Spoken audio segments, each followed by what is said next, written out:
자, 이번 시간에는 멀티레이어 퍼셉트론을 어떻게 학습시키는지 보도록 하겠습니다. 자, 지금까지 우리가 해왔던 내용을 한번 처음부터 정리를 해보도록 하겠습니다. 제일 처음에 그 생물의 뉴런이 어떻게 생겼는지를 먼저 살펴봤죠. 그리고 이것을 수학적으로 모델링한 그런 수학적 뉴런에 대해서 봤습니다. 그리고 이 하나의 뉴런이 어떤 일을 할 수 있는지 봤었죠.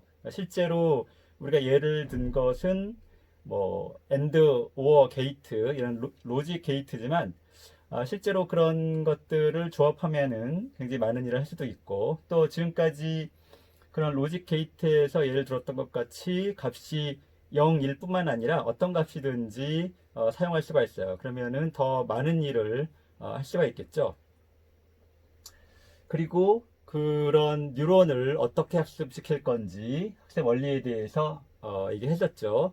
우리가 어떤 목표를 정해놓고 그 목표를 우리가 원하는 목표가 달성되도록 결국은 어떤 입력이 들어갔을 때 우리가 원하는 출력이 나오도록 그 웨이트를 업데이트하는 게 바로 학습이었죠. 그걸 어떻게 학습하느냐? 우리가 다 코딩을 해서 그 웨이트들을 하나하나 입력하는 게 아니라 그 데이터를 집어넣으면은 그 데이터를 가지고 그 웨이트들을 자동으로 학습시키게 하는 것이죠. 왜냐하면은 우리가 예를 들어서 그 하나의 층에 노드가 100개가 있고 그게 100개의 층이 있으면은 전체 그 웨이트 개수가 100만 개가 돼요. 100만 개의 값을 우리가 사람이 일일이 손으로 계산해서 넣는다는 거는 뭐 불가능하겠죠. 그래서 결국은 우리가 기울기를 이용해서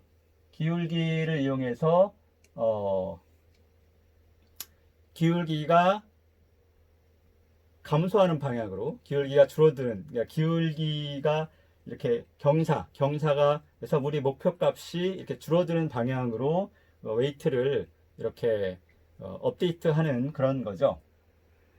자, 지금까지 우리가 한 몇 주 동안 이렇게 이런 내용들을 해왔는데, 여러분들이 보면서 뭔가 같은 얘기가 반복되는 것 같다. 제가 한 얘기 또 하고 한 얘기 또 하고 그런 것 같다 라는 생각이 드는 학생이 혹시 있나요? 그런 학생은 제 강의를 열심히 잘 들은 학생이에요. 그러니까 그 반복되는 게 뭔지, 반복되는 내용이 뭔지만 파악하고 있으면 그러면은 저의 그 학습 목표는 달성이 된 거예요. 그런데 제 강의를 여러 개를 이렇게 봤는데 뭔가 계속 새로운 게 계속 나오고 새로운 게 나오는데 뭔지 잘 모르겠다. 이런 학생은 강의를 건성으로 지나친 학생이에요. 그런 학생들은 이게 계속 강의 내용이 이렇게 이어지기 때문에 앞의 내용을 잘 이해 못하면 뒤에 내용 이해하기가 어렵거든요. 그러니까 시간을 좀 들여서 다시 앞으로 돌아가서 앞부분부터 차근차근 이렇게 다시 한번 보고 오늘 이 강의 내용을 보면 좋을 것 같습니다. 자, 지금까지 우리는 그 하나의 뉴런에 대해서 하나의 뉴런 입력이 몇 개가 있고 이제 하나의 아웃풋이 있는 거에서 여기 웨이트들이 이렇게 있는데 요 웨이트들을 어떻게 업데이트 할 것인가 이런 내용을 봐왔어요. 근데 이제 그 뉴럴 네트워크이라고 하는 것은 이런 것들이 일단 요 출력 노드가 굉장히 이렇게 많이 있게 되겠죠. 이게 이제 하나의 층이에요. 하나의 레이어.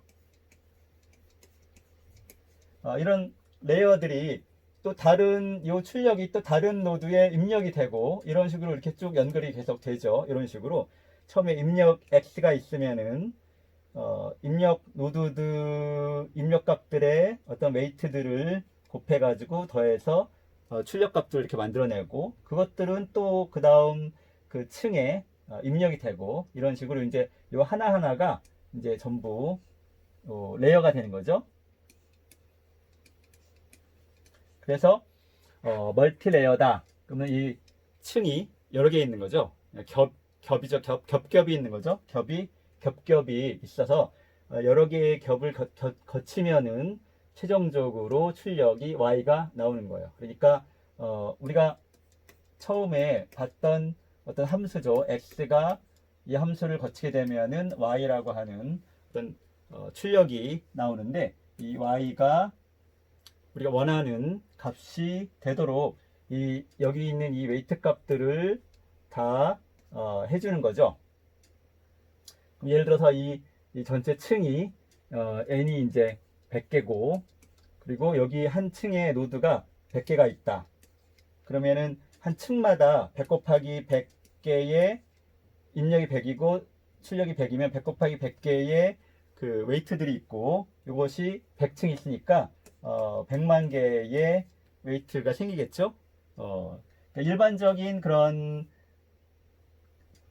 딥 러닝이라고 하는 게, 이 층이 깊죠. 딥이라고 하는 게 이제 이런 모양인데, 뭐 실제로는 뭐 이거보다 더 층이 많을 수도 있고 더 적을 수도 있어요. 어떤 간단한 경우에는 뭐 보통 이 층이 한 뭐 2개 정도, 이렇게 여기 중간에 있는 걸 히든이라고 하죠. 최종이 아웃풋이고 인풋이고 중간에 있는 것들은 전부 히든인데, 히든이 하나밖에 없는 경우, 뭐 이런 경우도 있고, 뭐 히든이 없는 경우도 있고, 여러 가지 경우가 있겠죠. 자, 그럼 이런 복잡한 경우에 우리가 이 웨이트를 어떻게 업데이트 할 것인가. 웨이트를 업데이트 하기 위해서는 델타 웨이트의 변화량을 계산해야 되는데, 여기다가 웨이트를 곱해 가지고 웨이트를 업데이트를 하게 되죠. 그럼 이걸 어떻게 구하느냐? 역시 앞에서 했던 것처럼 미분을 해서 미분 값에 반대가 되는 방향으로 그레디언트를 구하죠. 미분 값을 구해 가지고 그거에 마이너스, 이게 바로 델타 W가 되는 거죠.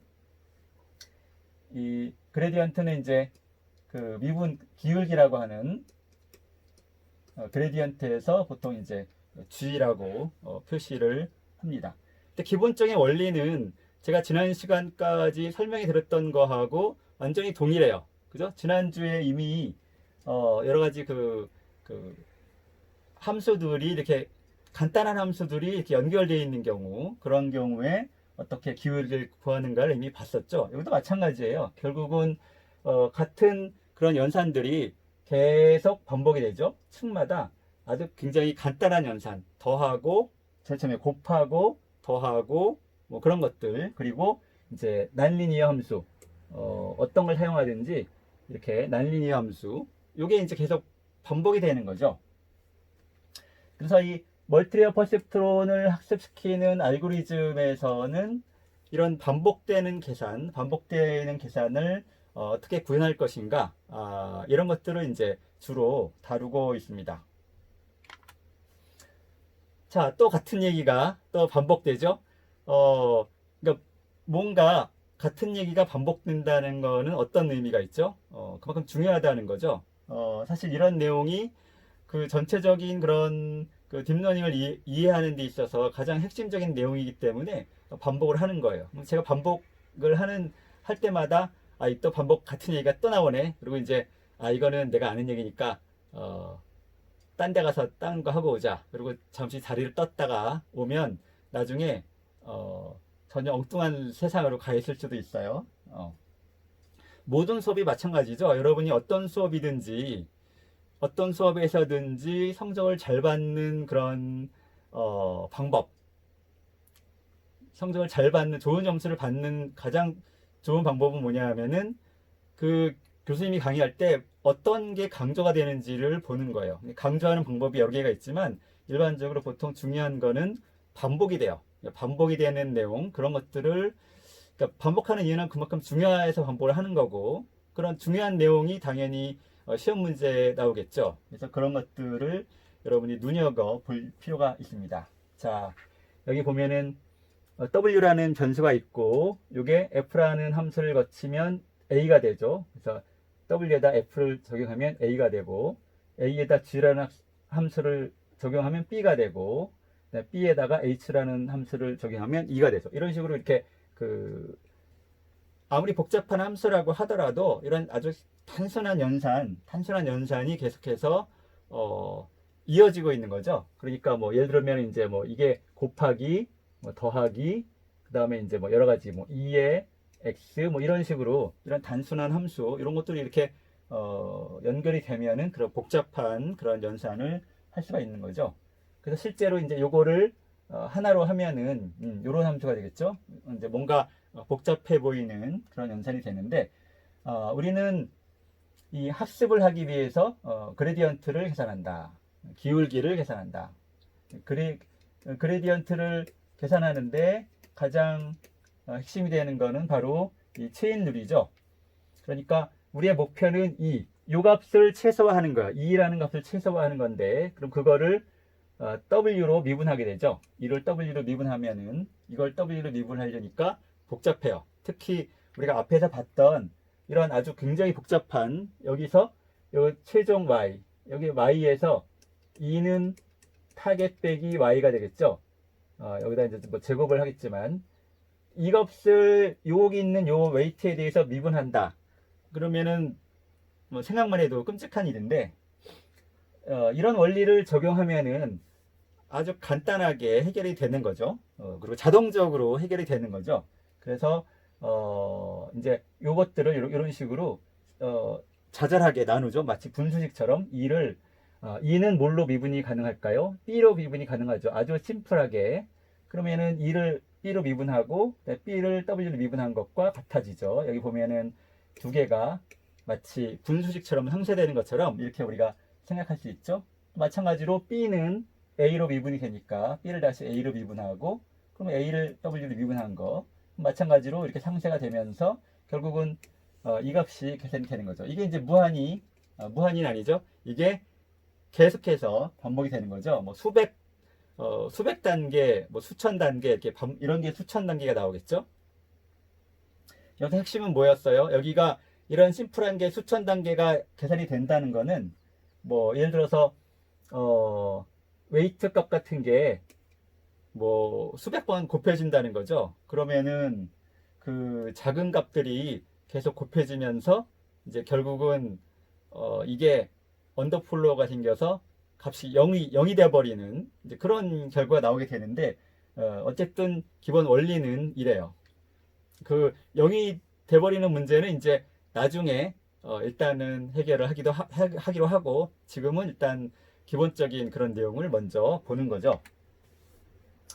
자, 이런 것들이 보면은 이제 주로 같은 연산들이 반복이 되죠. 그래서 같은 뉴런들이 계속 연달아 100개 이상 이렇게 있으니까 같은 연산들이 계속 반복이 되면은 그러면은 그걸 또 미분한 값들도 같은 그런 것들이 되겠죠. 그럼 같은 것들이 이제 반복이 되는데 우리는 이제 그 반복되는 그런 것을 잘 이용해서 요 코딩을 간단하게 만들려고 하는 거예요. 그래서 결국은 W가 어떤 반복되는 연산들을 거쳐서 물론 이게 뭐 완전히 같은 건 아니고 약간씩 달라질 수도 있겠죠. 어쨌든 우리가 원하는 최종값은 어떤 우리가 그 미분하려고 하는 그 값의 연산들이 이렇게 계속해서 된다 그죠. 자, 여기서 요 Z 맨 마지막에 있는 Z 값을 W로 미분한 거는 Z를 Y로 미분한 거 곱하기 Y를 X로 미분한 거 곱하기 X를 W로 미분한 거 이렇게 되는 거죠. 그러면 이제 또 Z를 X로 미분한 거를 계산하기 위해서는 또 마찬가지로 계산할 수가 있어요. 자, 그러면 우리가 원하는 거는 요것도 계산하고 요것도 계산하고 이런 식으로 이제 중간중간에 있는 모든 그런 값들에 대해서 미분을 하려는 거죠. 그러니까 최종적인 요 LR을 여기 있는 W하고도 미분하고 요거하고도 미분하고 요걸로도 미분하고 여기 있는 모든 웨이트들로 요걸 미분하는 거예요. 그러면은 지금 100만 개의 웨이트가 있다고 했으니까 그럼 같은 과정이 100만 번 반복되는 거죠. 모든 W에 대해서 이걸 반복해야 되니까 시간이 굉장히 많이 걸리겠죠. 자, 그런데 이제 우리는 여기서 이런 중복되는 여기 보면은 여기서 Z를 X로 미분할 때 요 연산이 여기도 똑같이 중복이 되죠. 그죠? 이게 지금 같은 게 이게 또 반복이 되고 또 이게 하나로 이루어져 있기 때문에 당연히 중복이 될 수밖에 없겠죠. 그러면 중복되는 연산을 반복해서 할 것이냐? 그러니까 우리가 100만 개의 웨이트를 업데이트하기 위해서 100만 번을 쭉 곱하는 것을 100만 번 할 것이냐? 그게 아니죠. 중복되는 것들은 이렇게 저장해 놨다가 요거 계산할 때 요 값을 그냥 그대로 여기다가 써주면 되는 거죠. 그죠? 그래서 우리가 이제 그런 알고리즘을 사용을 하게 돼요. 자, 예를 들어서 자, 이렇게 지금 W1이 있고 W2가 있고 자, 여기 이제 뭔가 연산을 거쳐서 A가 되고 B가 되고 이렇게 되죠.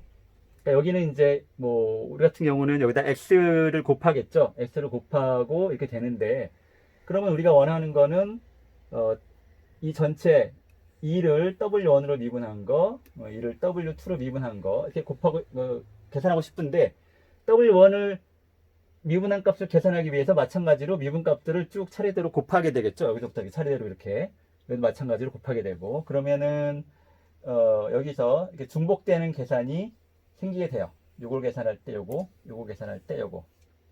우리가 이렇게 중복되는 계산을 어디 다른 데 저장해 놨다가 이렇게 사용하는 그런 알고리즘, 여러분 알고리즘 시간에 배웠죠? 그거를 우리가 다이나믹 프로그래밍이라고 해요. 그죠?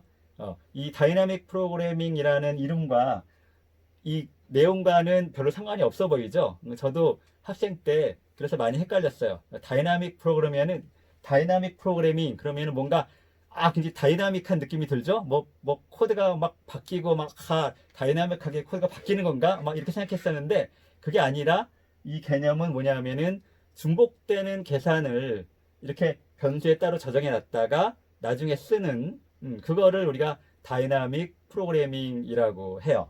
이름과 이 내용은 전혀 상관이 없어 보이죠? 뭐 제가 무식해서 그런지 몰라도 저는 그래서 학생 때 헷갈렸어요. 다이내믹 프로그램이 뭔가. 그래서 우리가 여기 중복된 값을 여러 번 반복하는 게 아니라 이 값을 계산해 가지고 어떤 하나의 변수에 넣어 놓는 거죠. 예를 들어서 델타라고 하는 이 이름을 델타라고 한 거는 그냥 이렇게 사람들이 그냥 이렇게 아마 뭐 처음 만든 사람이 이렇게 썼겠죠. 이 이름이 사실 이 델타라는 거는 보통 뭐 차이 이런 거를 표현하는 또 변수기 때문에 사실 여기 별로 어울리지 않는 그런 변수예요. 저는 다른 이름을 썼으면 좋겠는데 전통적으로 우리의 선배들이 이제 그 델타라는 그런 이름을 붙여놨기 때문에 우리도 여기서 델타라는 걸 쓰는데 이 델타라는 거는 좀 헷갈리죠. 왜냐하면 우리가 앞에서 델타 룰 바로 이전에 델타 룰이라는 걸 봤죠. 델타라는 것은 타겟과 이 아웃풋의 차이, 그 델타, 그거의 의미는 델타 룰이었는데, 여기서도 이 델타라는 게 여기서는 이제 요 미분값, 중복되는 값을 넣어두는 변수를 이렇게 써왔는데, 어쨌든 우리 선배들이 이렇게 써왔으니까 그냥 쓰도록 하죠. 그래서 앞에 나온 그 델타랑 이거랑은 의미가 다른 거예요. 자, 그럼 요 식을 이렇게 요 노란 부분을 델타라는 하나의 변수로 정의하면은 이렇게 식이 간단해지죠. 이렇게 약간 뭔가 복잡하진 않지만 길었던 것이 간단해지죠. 이렇게 이게 이제 우리가 사용하려고 하는 알고리즘이에요. 그래서 우리가 이 백프로파게이션 알고리즘이라고 하는 것이 거기서 이걸 사용하긴 하는데 이 백프로파게이션이라고 하는 알고리즘은 그냥 일반적으로 이런 식으로 기울기를 구하는 거를 그냥 백프로파게이션 알고리즘이라고 해요. 그러니까 범위가 넓은 거죠. 그러니까 옛날에는 요런 방식, 특정한 방식, 좁은 범위에서 이걸 이제 백프로파게이션 알고리즘 그래가지고 딱 정형화된 그런 알고리즘이 있었는데 지금은 이제 이 개념이 좀 넓은 개념이 됐어요. 그래서 이렇게 뉴럴 네트워크에서 기울기를 구하는 알고리즘, 그럼 그냥 그거를 전체적으로 다 그냥 백프로파게이션 알고리즘 이렇게 불러요. 지금 제가 설명드리는 거는 이제 전통적인 그런 이렇게 전통적으로 이렇게 층이 이렇게 있는 이런 형태를 해서 이제 이 알고리즘을 기울기를 계산하는 건데, 요즘은 이런 형태 말고도 굉장히 다양한 그런 구조들이 많이 있기 때문에 그렇기 때문에 알고리즘이 약간씩 달라질 수는 있지만 기본적인 원리는 똑같아요. 자, 그러면은 이번에는 이제 여기 퍼셉트론을 약간 간단하게 이렇게 그려봤어요. 여기 x하고 w를 곱해서 x하고 어떤 건지 모르겠지만 어쨌든 두 개를 곱해서 그 다음에 그것들 더해가지고 net이라는 변수를 만들었죠. 근데 여기 이제 x하고 w가 많이 있고 그 다음에 덧셈도 있고 한데 그거를 간단하게 그냥 그린 거고, 이거는 식이 이렇게 나와 있죠. 이런 식으로 x에 w 곱하고 더한 거를 가지고 넷을 계산한다 이렇게 그렸어요. 그러면 이제 이 w라는 거는 이제 벡터로 생각해도 되겠죠. 벡터라는 값이 여러 개 있는 거. 여기 여기에는 w0, 그다음에 w1, w2 요게 같이 있는 거고, 여기도 마찬가지로 x0, x1, x2가 있는 건데, 요 중에 하나는 1인 거죠. 어느 거든지 상관없지만 어쨌든 이 중에 하나는 1이고 나머지 두 개는 이제 새로운 입력이 되는 거죠. 그리고 여기 첫 번째 레이어라는 걸 표시하기 위해서 여기다가 이렇게 1 가로치고 1 표시했어요. 이게 이제 W의 1승이라는 게 아니고 첫 번째 레이어의 XW 값이다라는 거를 표시하기 위해서 이렇게 괄호를 넣어서 표시를 했어요. 자, 그러면 이제 요거의 출력, 여기다 넷 값에다가 그 비선형 액티베이션 펑션을 적용해서 최종적으로 요 노드의 출력이 결정이 되죠. 이걸 이제 우리가 액티베이션 값이라고 하죠. 그래서 그 값을 다시 그 다음 층의 입력으로 집어넣는 거죠. 그럼 요 값은 그 다음 층에 입력이 돼요. 그러면 여기 두 번째 층이 있죠. 두 번째 층이 있고, 이게 이제 레이어 2번, 요거는 레이어 1, 이렇게 첫 번째 레이어, 두 번째 레이어 이렇게 요게 이제 요 출력이 되고 요게 다시 입력이 돼서 이제 같은 연산이 이렇게 적용이 되는 거죠. 이제 같은 연산. 이번에 여기는 두 번째 레이어라는 걸 표시하기 위해서 여기는 2라고 표시했는데 여기는 그냥 이렇게 했어요. 자, 이렇게 해서 자, 요게 이제 다시 이렇게 다음 층에 입력이 되고, 또 마찬가지로 요 출력은 또 다음 층에 입력이 되겠죠. 이런 게 이제 계속 반복이 되겠죠. 요게 이제 계속 수없이 반복되는 거예요. 몇십 개, 몇백 개 이렇게 반복이 되는 거죠. 계속 반복이 되는데, 일단 여기서는 간단하게 하기 위해서 층을 두 개만 넣었어요. 이렇게 히든 층이 두 개가 있는 거죠. 그럼 이제 요 넷 값이 바로 최종 출력이 되는 거죠. 최종 아웃풋이 되는 거예요. 여기서 히든 층이 요거 하나라고 할 수가 있겠네요. 이건 아웃풋 층이고, 그죠? 여기 이제 아웃풋이 되니까, 자, 여기 이제 아웃풋이고, 지난번에는 아웃풋에 5로 했었는데, 이렇게 하니까 0하고 헷갈려서, 자, 앞으로는 요거를 그냥 Y라고 이렇게 표시를 하는 게 더 헷갈리지 않을 것 같아요. 그래서 이렇게 했어요.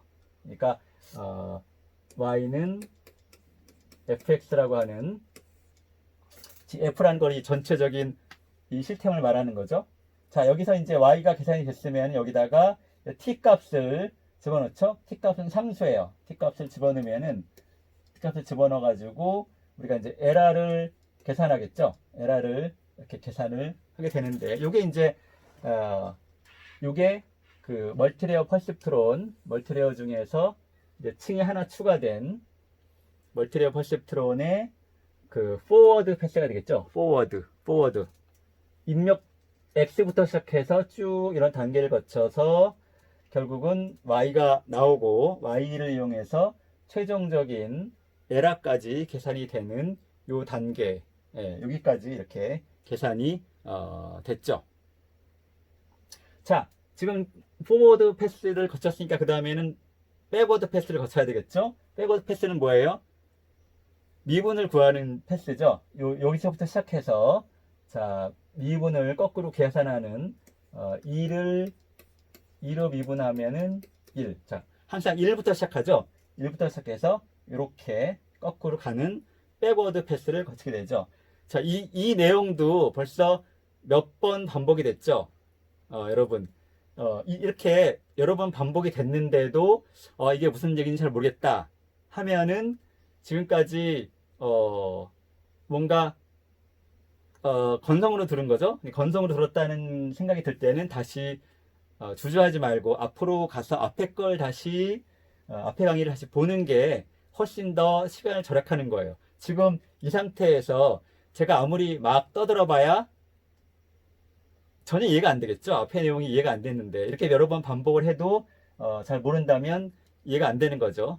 근데 여러분들은 똑똑하니까 대부분의 학생들은 아마 지금까지 이렇게 잘 이해가 됐을 거라고 믿어요. 그리고 제가 반복하는 내용은 다 이미 파악을 했을 거라고 생각이 돼요.